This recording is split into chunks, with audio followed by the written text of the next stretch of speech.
Ready? धन्यवाद।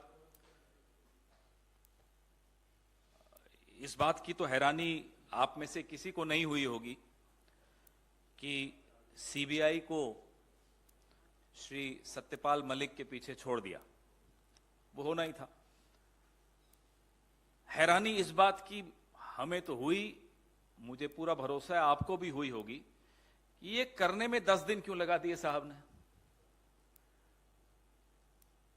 तबीयत तो ठीक है साहब की, हमारे 10 दिन लग गए सीबीआई को सत्यपाल मलिक जी को बुलाने में। हमें बड़ी चिंता हो रही है साहब की। या तो सीबीआई और एजेंसीज अब सुन नहीं रहे साहब की, या सोचने में मजबूर हो गए कि करें या नहीं करें, या गर्मी की छुट्टियां हो गई चले गए, हमें नहीं मालूम क्या हुआ। लेकिन 10 दिन साहब को लग जाएं एजेंसीज को सत्यपाल मलिक जी के पीछे छोड़ने में, यह हैरानी की बात है। पूरा देश इंतजार कर रहा था और इंतजार कर रहा है कि पुलवामा पर जो खुलासा सत्यपाल मलिक जी ने किया, उसके बाद सरकार की तरफ से कोई कुछ बोलेगा, कोई तो मुंह खोलेगा, कोई जानकारी देगा, कोई जवाब देगा, कोई प्रतिक्रिया देगा।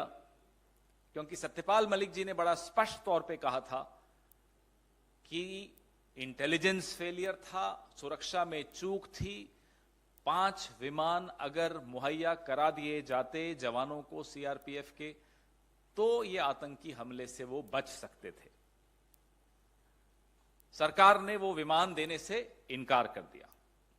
यह बात 2019 में 14 फरवरी की शाम को जब प्रधानमंत्री जी को फोन पर सत्यपाल मलिक जी ने बताई कि साहब ये लापरवाही है, ये चूक है जिसके चलते हमारे जवान शहीद हुए हैं, तो प्रधानमंत्री जी ने उन्हें कहा तुम चुप रहो, ये कोई और चीज है। इतना बड़ा खुलासा सत्यपाल मलिक जी ने किया, एक इंटरव्यू में किया। उसके बाद भी एकदम चुप्पी सरकार की तरफ से। हां, ट्रोल आर्मी जो है इनकी सत्यपाल मलिक जी के पीछे पड़ गई है, लेकिन सरकार की तरफ से कोई बयान नहीं आया, कोई प्रतिक्रिया नहीं आई। सत्यपाल मलिक जी ने भ्रष्टाचार के विषय में भी कुछ कहा कि प्रधानमंत्री को भ्रष्टाचार से कोई नफरत नहीं है। उन्होंने उदाहरण दिया गोवा के, जब वो राज्यपाल थे और उन्होंने प्रधानमंत्री के संज्ञान में गोवा के मुख्यमंत्री का जो भ्रष्टाचार है वो जब लाए, तो कार्रवाई मुख्यमंत्री पर नहीं हुई।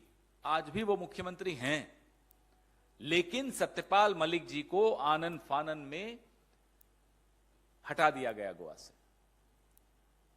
एक विशेष विमान भेजा गया उनको कि यहां से रवाना करो, यहां बैठो भी नहीं, रुको भी नहीं, एक दिन भी नहीं रुको। तो सत्यपाल मलिक जी ने अदानी जी वाले मुद्दे पर भी अपने विचार रखे कि प्रधानमंत्री को यह अदानी वाला जो मामला है वो बहुत भारी पड़ने वाला है। ये तमाम कारण बिल्कुल स्पष्ट तौर पे बताते हैं कि सीबीआई, ईडी और तमाम एजेंसीज अब सत्यपाल मलिक जी का पता उन्हें मिल गया हो, अब वो जा रहे हैं। आपको याद होगा यही बात बिना राम माधव का नाम लिए सत्यपाल मलिक जी ने 2021 में भी बोली थी। कहा था आरएसएस के एक व्यक्ति हैं जो प्रधानमंत्री के बहुत नजदीकी हैं, वो 1-2 प्रोजेक्ट्स में बड़ी रुचि रख रहे हैं जिसमें 300 करोड़ की रिश्वत इन्हें सत्यपाल मलिक जी को भी मिल सकती है। उसके बाद भी सीबीआई ने सत्यपाल मलिक जी का स्टेटमेंट रिकॉर्ड किया था 2021 की अक्टूबर में। आज फिर से खबर तो यह आ रही है कि सत्यपाल मलिक जी का स्टेटमेंट सीबीआई रिकॉर्ड करने वाली है। जिस व्यक्ति का नाम लिया उसके बारे में कोई जानकारी? क्या राम माधव से कोई पूछताछ हुई सीबीआई की तरफ से? कोई और एजेंसी का नोटिस उन्हें गया? अगर गया तो यह जानकारी सार्वजनिक क्यों नहीं की जा रही? इसमें क्यों छिपाया जा रहा है? क्या राम माधव के तार आरएसएस में और ऊपर तक जुड़े हैं? क्या वो प्रधानमंत्री के वाकई नजदीकी हैं? ये तमाम सवाल सत्यपाल मलिक जी के खुलासों के बाद मुंह बाए खड़े हैं। हम सब इनके जवाबों का इंतजार कर रहे हैं। यह संदेश दिया जा रहा है, सीबीआई को सत्यपाल मलिक के पीछे लगाकर एक संदेश ना केवल सत्यपाल मलिक को दिया जा रहा है, और वो संदेश क्या है? वो संदेश वही है जो 14 फरवरी 2019 को उन्हें फोन पे प्रधानमंत्री जी ने खुद कहा था, तुम चुप रहो। फिर से वो संदेश अब की बार सीबीआई के मार्फत दिलवाया जा रहा है सत्यपाल मलिक जी को कि आप अभी भी चुप रहिए तो आपके लिए, आपका भलाई इसी में। ना केवल यह संदेश सत्यपाल मलिक के लिए है, यह संदेश ऐसे तमाम लोगों के लिए है जो न तो पेड़ हैं और ना ही वो रेड से डरते हैं, उनमें जमीर है, उनके भीतर सत्य की आवाज है, वो आज सवाल पूछने की हिम्मत रखते हैं। तो उनको ये धमकाया जा रहा है कि अगर आप सत्यपाल मलिक जी की तरह मुंह खोलेंगे तो आपके दरवाजे पर भी सीबीआई दस्तक देगी। ये स्थिति साहब ने एजेंसीज की बना दी है, ये स्थिति साहब ने संविधान की बना दी है। और ये व्यक्ति कौन है? सत्यपाल मलिक कोई कांग्रेस के नहीं है, कोई विपक्ष के नहीं है। आज भी जब मैं ये प्रेस वार्ता कर रहा हूं, आज भी सत्यपाल मलिक भारतीय जनता पार्टी के एक वरिष्ठ नेता हैं। आज से कुछ महीनों पहले तक वो प्रधानमंत्री के एक चहेते नेता थे। आज से कुछ महीनों पहले वो राज्यपाल भी थे। आज से 1.5 साल पहले वो जम्मू कश्मीर जैसे संवेदनशील राज्य के राज्यपाल थे, 2-2.5 साल पहले। तो लगातार आपने उनको एक से एक अच्छी पोस्ट दी। आज जब वो कुछ सवाल पूछ रहे हैं तो आप सीबीआई उनके पास भेज रहे हैं। जिस पर आरोप लगाया, सुना है वो अमेरिका में घूम रहे हैं, और जिसने आरोप लगाया वो अब सीबीआई के चक्कर काटेगा। तो जो राहुल गांधी बार बार हम सबको कहते हैं डरो मत, यह बात अब लोगों को समझ में आने लगी है। यह बात शायद सीबीआई को भी समझ में आने लगी है। 10 दिन इसीलिए लगे होंगे। और सत्यपाल मलिक जी के खुलासों के बाद ऐसे कई लोग हैं जो और कई खुलासे करने वाले हैं। इस सरकार के 9 साल जिस तरह से गुजरे हैं, जिस तरह से निर्णय लिए गए हैं, जिस तरह की नीतियां निर्धारित की गई हैं, ऐसी कई चीजें हैं जो इन्हें ये छुपाना चाहते हैं, और ऐसे कई लोग हैं जो वो बातें बताना चाहते हैं। आने वाले दिनों में आप सबके लिए बहुत रोचक होने वाले हैं और लोकतंत्र के लिए बहुत अच्छे होने वाले हैं, क्योंकि लोकतंत्र की रक्षा सत्यपाल मलिक जैसे लोग ही करते हैं जो सही वक्त पे बोलना जानते हैं। आपके सवाल।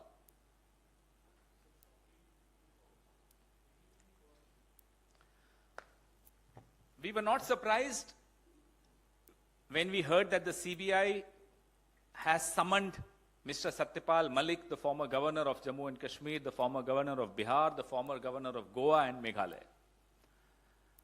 We are surprised, however, that it took the CBI 10 days to indulge into this vengeful activity. We don't know why it took 10 days for the Prime Minister. Normally, he is very prompt in silencing his critics. What did Satyapal Malik do? He asked some very relevant, very pertinent questions, questions related to national security. The expose, and I would happily call it an expose because it involves something which has hurt each one of us a lot. Losing 40 brave hearts in a terror attack, which could have been avoided had the government provided 5 aircrafts to the Jawans to be ferried from Jammu to Srinagar. When Mr. Satyapal Malik pointed this out on the evening of 14 February 2019 to the Prime Minister in a telephonic conversation, the Prime Minister asked him to keep quiet. The CBI summons yesterday to Satyapal Malik are a reiteration of the same advice which the Prime Minister gave to him on the evening of 14 February 2019. Mr. Satyapal Malik this time is being asked to keep quiet However, the messenger is the CBI. It is very interesting and ironical that the CBI is knocking at the door of the whistleblower and not at the door of the person accused by Satyapal Malik of indulging into malpractices. We don't know whether Mr. Ram Madhav has been summoned by the CBI. Mr. Satyapal Malik already recorded his statement in October of 2022 on the same case. Why is he being summoned again, and why Mr. Ram Madhav is happily giving lectures in America? Has Mr. Ram Madhav also been summoned? The strength of a democracy lies in the courage people like Satyapal Malik show when they question those in power. Not everybody can be raided, not everybody will be scared, not everybody can be paid. That's where the strength of our democracy lies.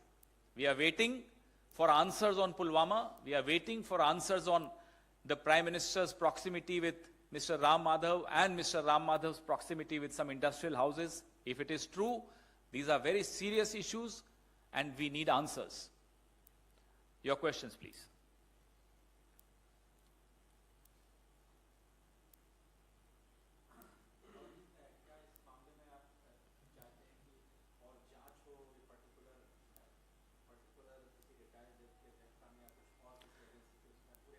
देखिए, पहले हम तो ये चाहते हैं कि सीधा सीधा प्रधानमंत्री का नाम लेकर सत्यपाल मलिक जी ने कहा कि प्रधानमंत्री ने उन्हें कहा तुम चुप रहो, ये कोई और चीज है पुलवामा हमले पर।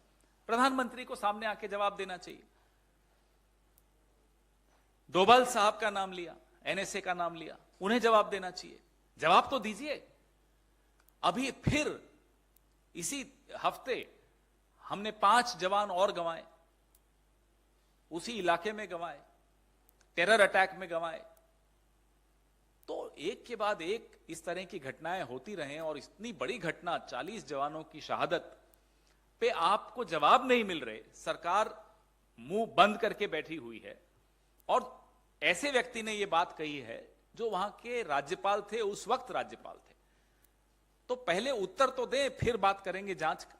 पहले सामने तो आए। क्यों डर के बैठे हुए हैं प्रधानमंत्री?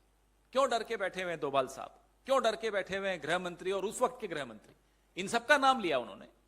आए सामने, जवाब दें।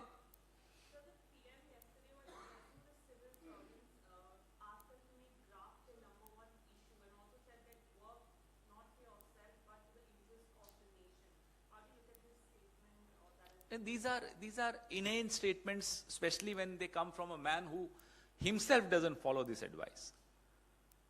I mean, you're so obsessed with events, you're so obsessed with your image. Look at where the economy is, look at the unemployment figures,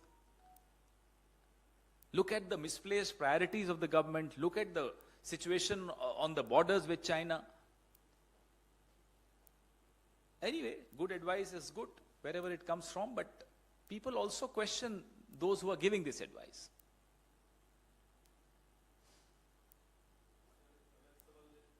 पहले इस पे थोड़ा देख लेते हैं क्योंकि महत्वपूर्ण है।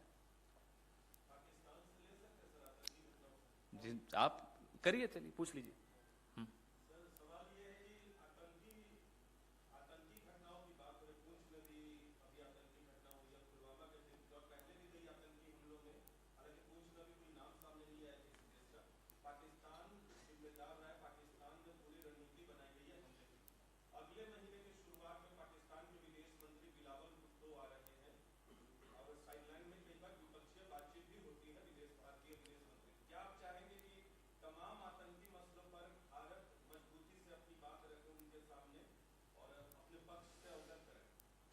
जाहिर सी बात है, 2014 में नवाज शरीफ साहब भी यहां आए थे और अब बिलावल भुट्टो भी आ रहे हैं।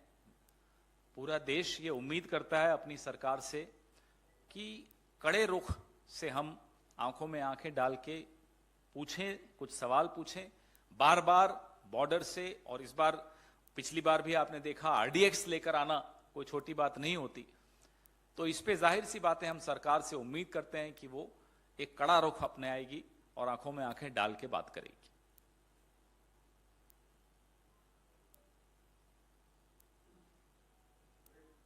हम्म।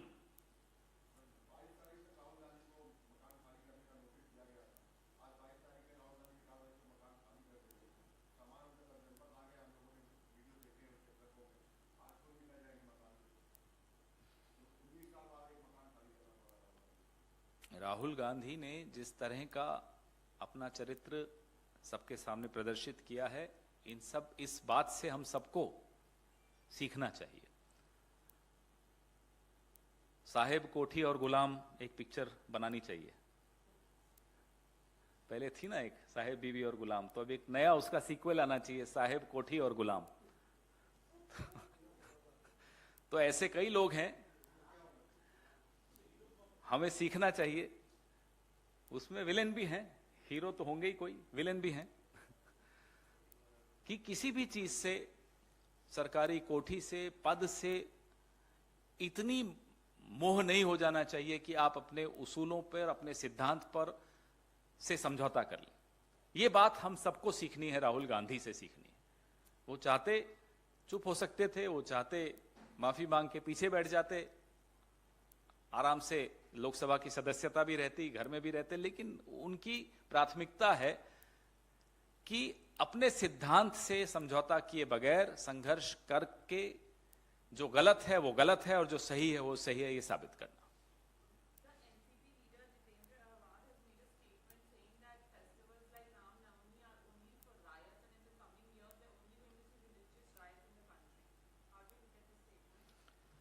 No festival is intended by those who celebrate in the true spirit of a festival. No festival is intended to lead to riots. Festivals in this country are a beautiful occasion where people, irrespective of whether they celebrate a particular festival or not, come together and join each other in those celebrations. These are joyous occasions. Anybody who's trying to misuse such occasions in creating enmity amongst communities and castes is a problem, and that should be dealt with a stern hand by the government.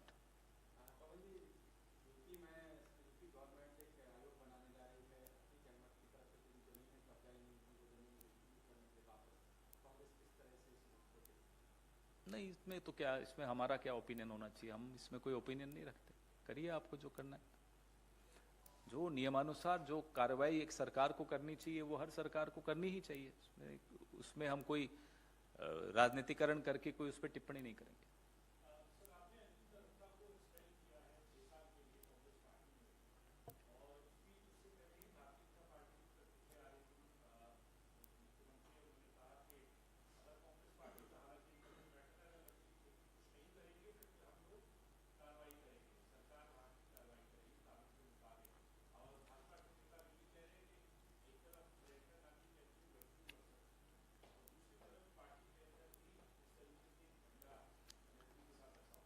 देखिए, जो सार्वजनिक मंच पर जाकर party के विरुद्ध आप खुलकर एक के बाद एक लगातार टिप्पणी करेंगे तो एक लक्ष्मण रेखा हर संगठन की होती है।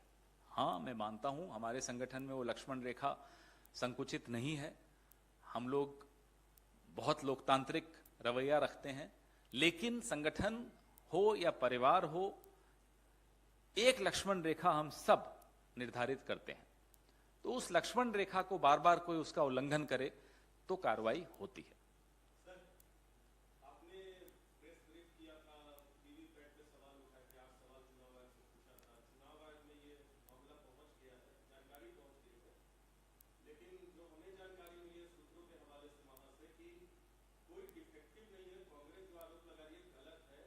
तो हमने पूछा, हमने जानकारी मांगी कि क्या इस तरह का जवाब कांग्रेस को भेजा जाएगा। तो सवाल ये कि क्या आधिकारिक तौर पर भी आपका कोई प्रतिनिधिमंडल जाएगा उन सवालों के जवाब मांगने? जब आधिकारिक तौर पे हम इस बात को चुनाव आयोग के सामने रखेंगे तो आपको जरूर आपके संज्ञान में लाएंगे। मीडिया रिपोर्ट्स के साथ साथ कल हमने आपके सामने एक पत्र, जो चुनाव आयोग का ही पत्र था, उन तीनों कंपनीज को जो मशीनें लौटाने की बात थी रिपेयर करने के लिए, वो पत्र भी जारी किया था। तो उसके बाद कोई गुंजाइश इस बात की तो नहीं रह जाती कि बिल्कुल कोई डिफेक्ट निकला ही नहीं। पारदर्शिता बहुत आवश्यक होती है चुनावी प्रक्रिया में। इस बात की महत्व को चुनाव आयोग समझेगा, ऐसी हमारी उम्मीद है। सर एक सवाल है, सुप्रीम ओवैसी ने अतीक के शूटर्स की तुलना नाथुराम गोडसे से की है, जिस पर बीजेपी ने अपनी प्रतिक्रिया दी है, कहा कि क्या अतीक की तुलना गांधी से नहीं, ये तुलनाएं गलत होती हैं। रूल ऑफ लॉ से देश चलना चाहिए। कांग्रेस पार्टी इस बात पर बिल्कुल अडिग है। नियम, संविधान और कानून के तहत कार्रवाई की जानी चाहिए, वो कोई भी हो उसके खिलाफ। मैं इस तरह की तुलनाओं और इस तरह की डिबेट में नहीं पड़ना चाहता।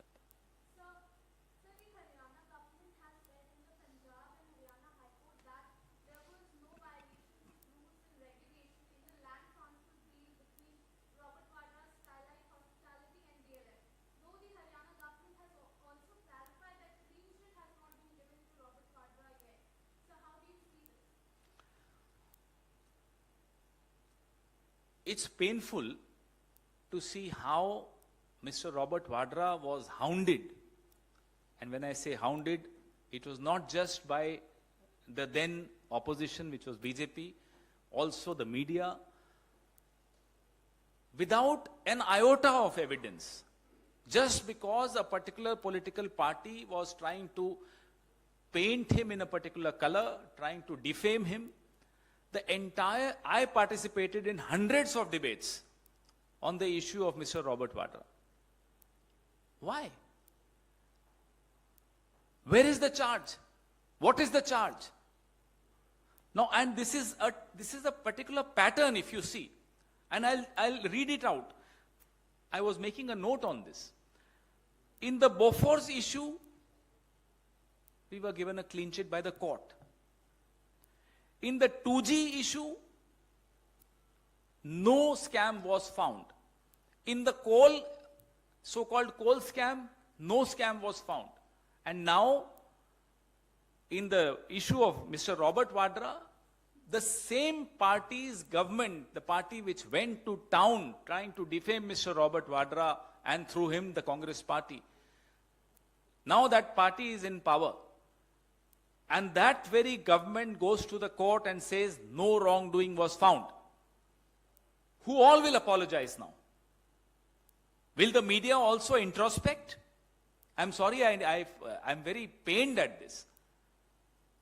You can't just stand up one fine morning and start defaming someone just because it suits your agenda. So, who in the BJP will apologize? We also want to know that. We want to see that.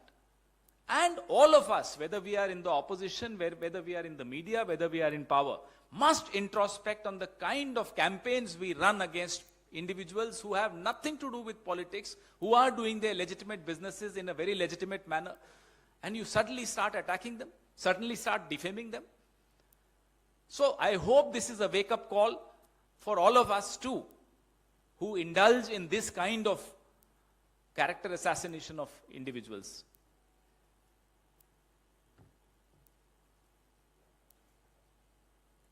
Thank you. आज कोई टिक टैक नहीं करेंगे, थोड़ा मेरे को जल्दी है।